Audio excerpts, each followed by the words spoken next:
USS Oklahoma on December 7th, 1941. Do you know the significance of that date? No, not really. One. Okay, December 7th, 1941 is when the Japanese attacked Pearl Harbor, bringing us into World War II. Bombing. Yes. Russell Davenport was on the USS Oklahoma when it capsized. He was below deck, okay, under the weather deck. And him and his shipmates hurried into a room to ride out the attack so they could save themselves, okay?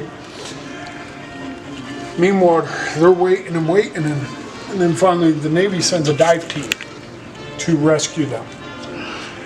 And by the time they cut open a hole in the hull, the water rushed in. It was up to here on him. Wow. He was the last one to leave the Oklahoma. By the time Russell Davenport was 19 years of age, 2 years younger than you, he had a full head of white hair. Wow. Like Papa. Wow. Yes. Because he was scared. He was scared he was going to die. And the fear actually bleached his hair. Flew the Sopwith Camel, which is a model of that airplane right there on display, in World War I. And in World War II, he flew every multi-engine aircraft, including the B-29 Superfortress. His first pilot's license was signed by Orville Wright, of the Wright brothers. Wow. This gentleman right here, Charles Kettles, is the son of Albert Kettles, Medal of Honor recipient from Vietnam. Wow. Aunt Sharon and I actually have our picture taken with him standing right there. Wow. Yes. And I got to see his Medal of Honor presented by his son to the museum. Wow. Yes. This lady right here, I want you to... Go ahead. Okay. I want you to pay close attention. Eleanor Garrett, one of the Angels of Baton. She was a nurse in the Nurses Corps, which is wherever the poster went, right there. Her job was, working on, the wounded, healing the wounded. She was captured, taken to a prison camp, and she still performed her duties as a nurse, taking care of the wounded. Her rations were 200 grams of rice. That's it. Wow. Did you eat 200 grams of rice? No, I don't think so. I don't think so. That's a very small ration. Now, at that time, the Japanese were confiscating all their undergarments, so they had nothing to wear.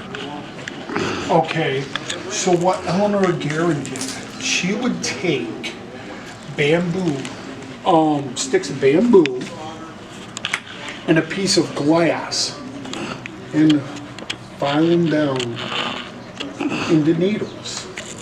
She then would take the string that would go around the packages to be delivered and made them into those socks. Wow.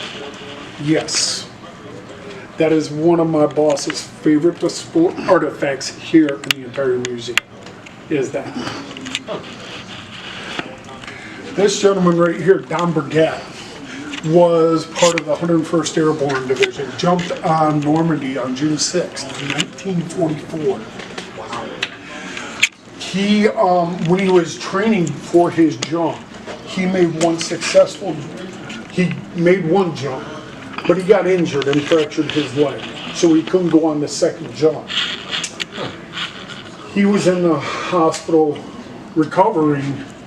The the next time the plane took off, he was supposed to be on for a second jump.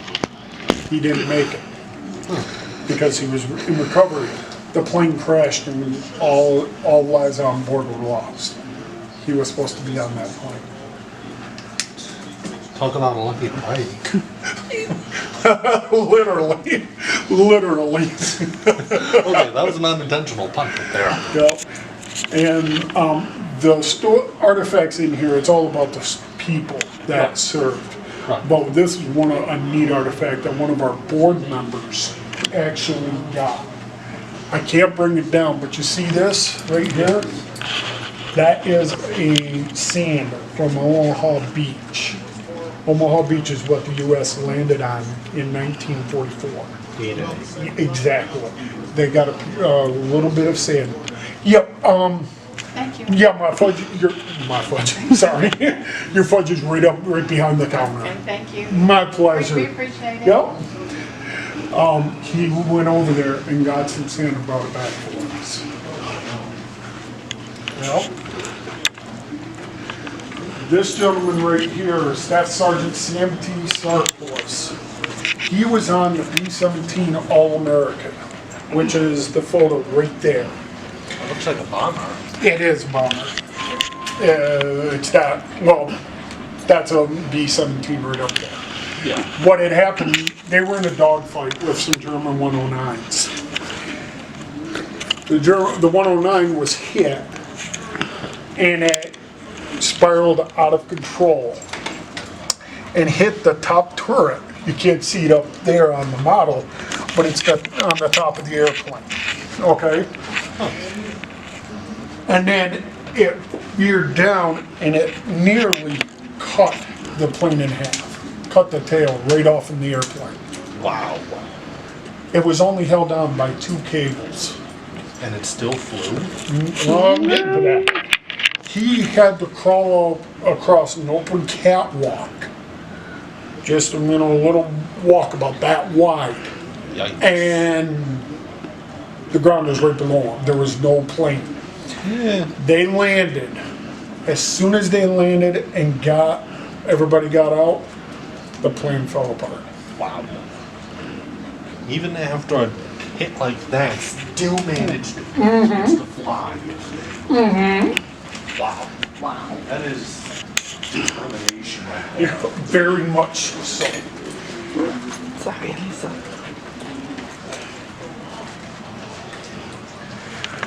These are one of my 3 favorite stories in the entire museum. They're all great stories, but these are 3 of my favorite. Master Sergeant Ken Rice, which, on a side thought, after doing research, I could be related to him. We don't know. He was a survivor of the Bataan Death March. The Bataan Death March was where the Japanese captured a bunch of American servicemen, and they marched like 70-some miles. And they marched like 12, 13 hours, if not longer, with no break. Maybe like a 5-minute break. Wow. You could sit down, catch a few winks, drink out of a mud puddle or a little, leaf that there was dew on it, Yeah. or catch 40 winks. But if you didn't get back up, instead of shooting you, the Japanese would just stick you with their bayonets or run over you with a tank or a jeep. They didn't care. They did not care. He gets captured, put onto a Japanese hell ship, a prisoner of war ship. The ship, he's above on the weather deck. There's 700 men below deck. The ship is sunk by an American submarine. Unfortunately, the 700 men below deck perished. He survived. And he was found clean to a barrel in the middle of the Pacific Ocean. And he said if he would have died there, he would have been found still holding on to that barrel. He was taken back to Japan to work at the camps, the labor camps. A month in the mines and a month at the docks. And they traded with the Dutch prisoners. One day he's in the mines and the air vent shut down. No air coming in. They thought the Japanese was playing a trick on them. So they continued to work for 3 more days. They sent someone up to look, find out, hey, what's going on. There was nobody there. No Dutch prisoners, no Japanese guards, nothing. Ken Rice was 1.5 miles underground when they dropped the atomic bomb on Nagasaki. Yes. And that is his picture right there a couple of years ago at a dedication at a VA hospital in Saginaw. He survived that, went on to do a tour in Korea as an MP, survived that, went on to work with the Saginaw County Sheriff till he retired. He just passed away a couple of years ago. Wow. Yeah, like 98, 99 years old. A U.S. soldier who was in Japan during the time of the bomb. Mm-hmm. Wow. This gentleman right here, seaman first class, Richard P. Thaler, was on the USS Indianapolis. The Indianapolis was given the task of taking the atomic bomb to Tinian Island. Tinian Island is an island out in the Pacific that the B-29s took off from to drop their bombs on Japan.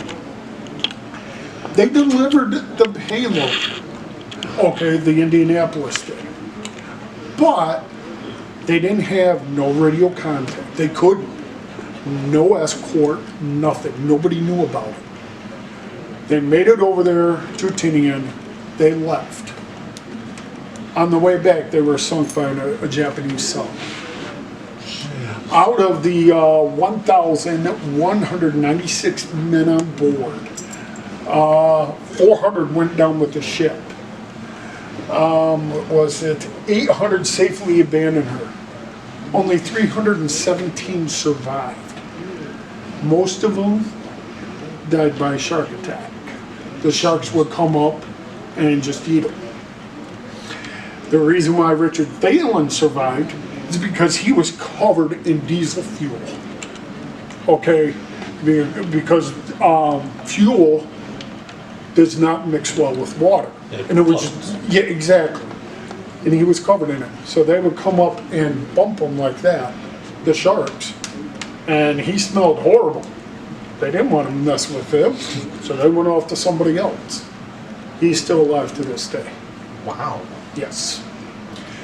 Master Sergeant Robert Schumark was an assistant flight engineer, one of 2 Michigan men on board the Enola Gay. He was an assistant flight engineer on the Enola Gay when they dropped the bomb on Hiroshima. And if you look very carefully, that salt shaker or pepper shaker and that little piece of rubble is from Ground Zero. Seriously? Mm-hmm. Yeah. Now, I'm not going to turn green, you're not going to turn green, so you're good. Yeah, darn.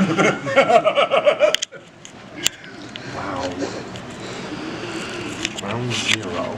Mm-hmm. He was a caisson Marine. He was a crew chief on Mama Sphere in Vietnam. And happens to be my manager's father-in-law. Yes.